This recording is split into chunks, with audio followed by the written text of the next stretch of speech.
Every so often, I'm accused of using shaming language here on the Jennifer Moleski YouTube channel, that I speak to my viewers in a shaming way. But I would like you to know that I speak to myself in the same way. No bullshit, high expectations, and low tolerance for crybaby blame tactics. I can handle it. Why can't they? So I thought today maybe I would explain my opinion of the popular concept of shaming language. It's like this. People only feel shame when something said evokes negative emotions over an individual's unresolved characteristics or actions done by them or to them. It doesn't matter. The words, the shaming language, as some people call it, resonates, and that resonation creates discomfort.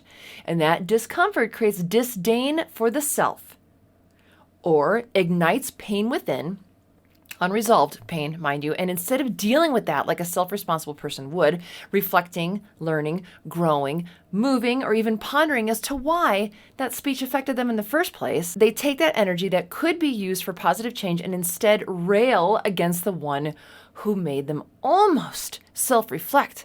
And they get angry at the speaker for causing them to feel, even for a moment, feelings outside of their long-maintained self-delusion and avoidance. Here's my intro. You're not going to like this. Hello everyone, my name is Jennifer Moleski. This is my YouTube channel. I will be doing commenting on comments live Friday at 6 p.m. Okay? I'll use a keyword at the end. If you use that keyword in your comments, I might talk about your comment and we can really suss it out together. Okay? So did you hear what I said at the beginning? I said people only feel shame when something said evokes negative emotions over an individual's, like you're an individual, unresolved characteristic or action done to them or by them. Oh, I raped someone, I was raped. It was an action. I feel shame unless it's resolved. Just like offensive speech, it cannot be given, only taken. And if someone tells you different, they're just co-signing your bullshit. Enjoy their therapeutic nonsense. It'll get you nowhere, but I'm starting to understand that's exactly where some people want to be. I can feel shame for something I have done that I know is wrong, but with the responsibility that I take for myself, I would never blame the person who mentions it, and I certainly wouldn't focus my attention on telling them that the sentence structure that they used caused me to remember and therefore feel bad, feel shame. I would never blame them or tell them it's their fault or say that was shaming language. Or I wouldn't tell them that they shouldn't say something because it's a bad tactic. Fuck that. Because I know the truth. I brought shame upon myself. And if I still feel it, I haven't dealt with it. And if I don't want to feel that anymore, I have a few options. Number one, I could work through it. This one is my favorite. It's the most difficult, but I think for a long-term solution, it's the most profitable. What do you think? You think avoid it? Go to listen to someone else who tells you that it's not your fault? Okay. Number two, ask the person to stop saying things that make you feel uncomfortable. I have a right to ask you, hey, you know what? That kind of makes me feel uncomfortable. Can you not talk about it? I have a right to ask them. I don't have a right that they comply. And number three, I could disengage with them. This one is the most powerful. I could walk away, unsubscribe, block them, break up with my friends, stop listening to my parents, quit my job. It's your life. It's your relationship. Your relationship should be voluntary. That's a tenet of anarchy, of natural law. We won't get into that, but that's something I bend the knee to. Volunteerism. You have a right to not let someone in your house. Okay? So those are the responsible actions that you could take. Are you reasonable? Are you reasonable? Are you even able to reason? It's a pretty hard feat for someone to get me to feel shame.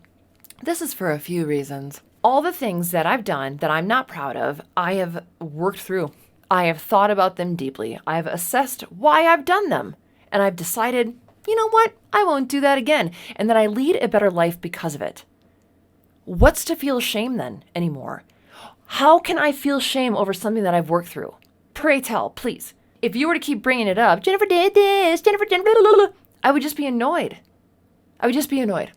Like, oh my God, shut the fuck up. We've worked through this, okay? Like, find something else to insult me about. Okay. I've accepted myself and I like myself a lot. Like I'm really in love with myself, okay? And finally, I don't care much about people's opinions of me.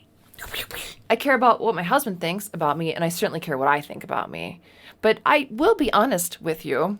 You commenters, some of you really had me because I actually was caring about what my haters thought about me. Isn't that crazy? I couldn't quite understand why some of them like thought they got into my head and said that I'm a fraud. Like I don't really think what I'm saying.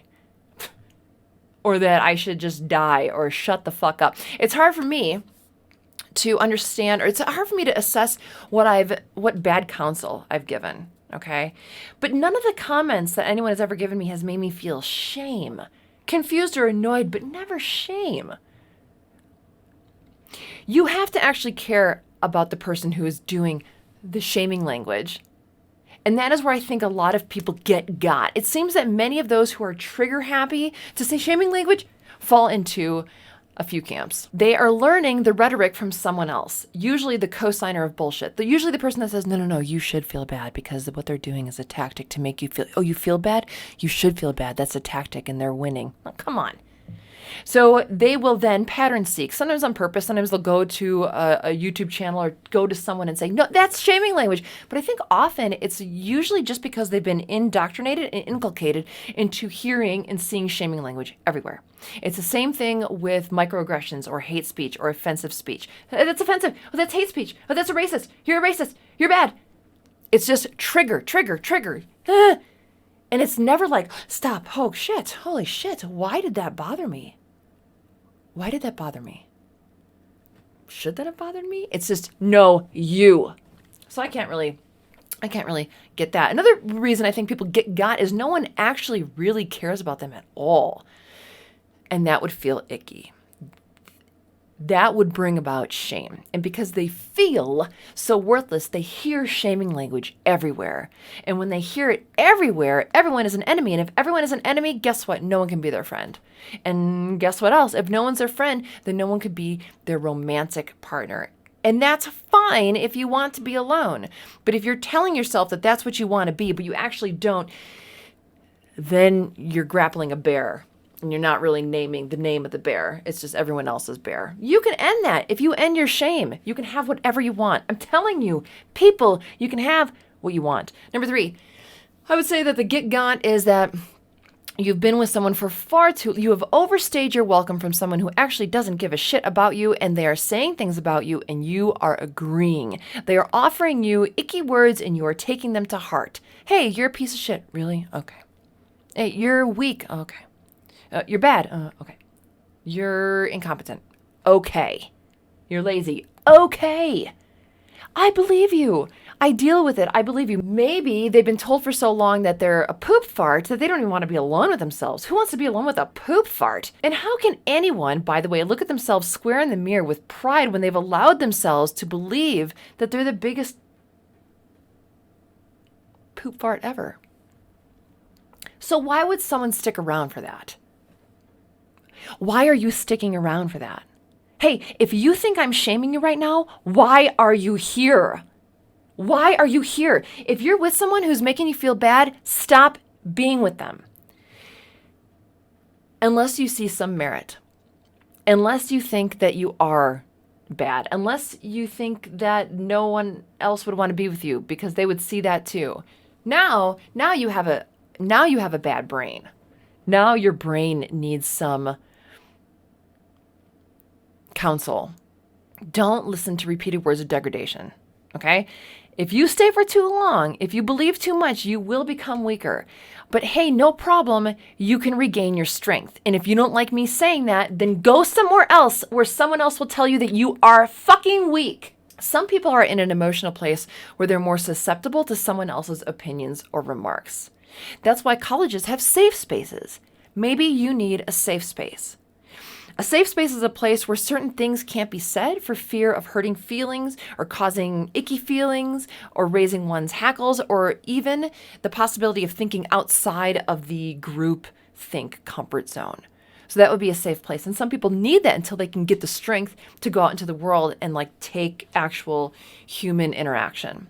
Okay. Some people are still in a situation where the significant other or parent or friend or boss or whatever is influencing their thought. Some of you have gotten out. Either way, the animosity that you would begin to feel for the present or prior degradation that you withstood for so long would have messed with your head. That's what I said before, because I really think so. And then you're just full of hate. Now you're on your own Satan's path, okay? You have to autocorrect. You have to correct. I would be a fool if I didn't recognize that you can be influenced by someone else's speech. But I would also say that you would be a fool if you didn't realize that those are just words that you allowed or have been allowing to get to you, okay?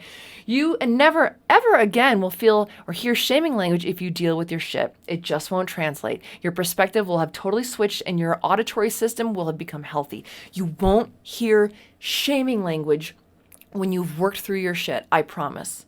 No one can be shamed unless they believe it or there's an insecurity. And insecurity is a wound not yet dealt with. I talked about this in my Prince versus King video. I'm riled up, right? I'm getting riled up. So like I said, I discussed this in my Prince King video. Only a small amount of stimulation is actually required to negatively affect you when there's an open emotional wound. And it doesn't have to be much stimulation. And sometimes there's no stimulation at all, but you feel it.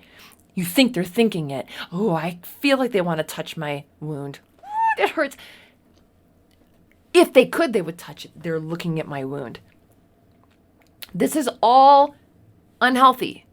The more intense the wound or the more wounds I have, the more likely I am to think it is my right to stop someone else from speaking their mind if it brings up my shame. That's when I'm more likely to name call someone who reminds me of my pain. That is when people around me have to bite their tongue around me. What does that do? It creates an inability for them to think freely out loud without my censorship. People need to be uncensored in order to get through things, okay? So that's when I would also be more, with my wound, I'd be more likely to be against free speech. More women are against free speech. More wounded men are against free speech. I would more likely to white knight for someone, a man or a woman, because defending them, I'm really defending myself. I'm protecting myself. We all have to stick together because I'm too weak alone. If I'm with another woman, let's say I'm with another woman and someone says words to us and you call it shaming language and she feels shame, but I feel amused. Is it really shaming language or is it entertaining language? Is there a such thing as your truth? Is that logical? Are you logical? Are you being logical right now? Or are you feeling shame? I don't want you to feel that. I want you to handle your shit.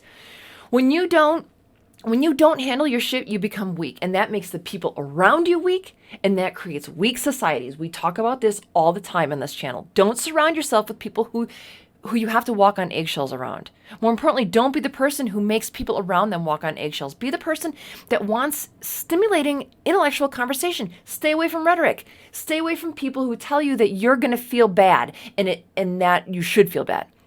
You can say anything to me in any way you choose, and I'll process it in a couple of ways. I'll either think you're wrong and your observation and conclusion of me is wrong, or I'll reflect.